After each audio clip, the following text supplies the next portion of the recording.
Cannery Row, Chapter 4. In the evening, just at dusk, a curious thing happened on Cannery Row. It happened in the time between sunset and the lighting of the streetlight. There is a small, quiet gray period then.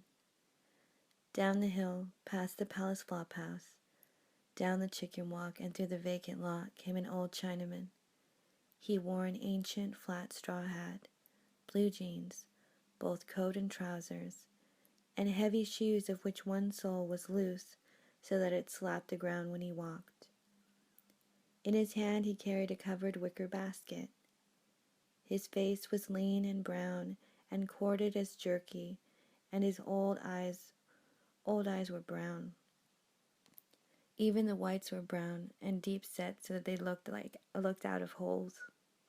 He came by just at dusk and crossed the street and went through the opening between Western Biological and the Hediondo Cannery.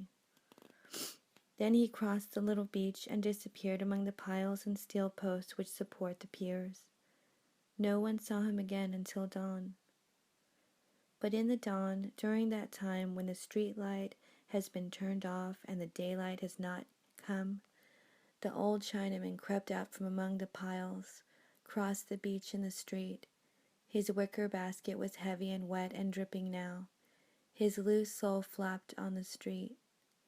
He went up the hill to the second street, went through a gate in a high board fence, and was not seen again until evening.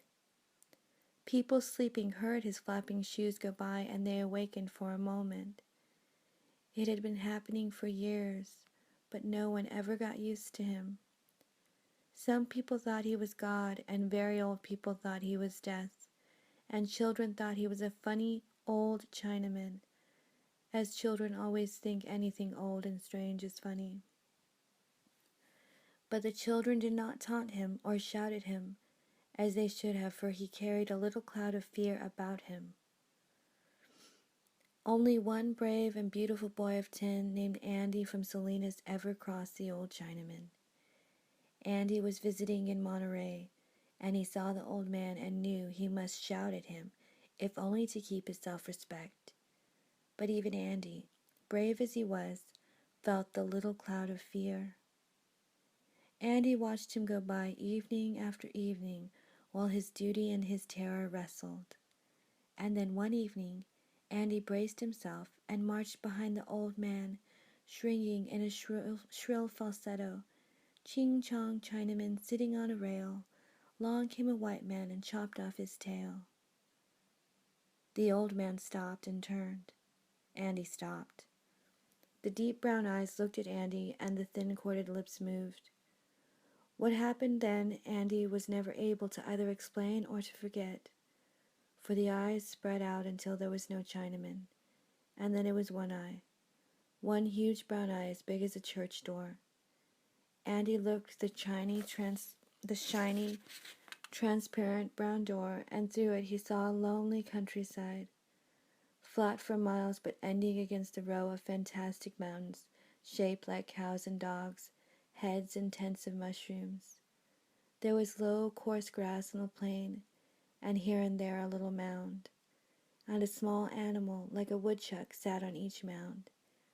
And the loneliness, the desolate, cold aloneness of the landscape made Andy whimper because there wasn't anybody at all in the world and he was left. Andy shut his eyes so he wouldn't have to see it anymore, and when he opened them, he was in Cannery Row, and the old Chinaman was just flapping between Western Biological and the Hediondo Cannery.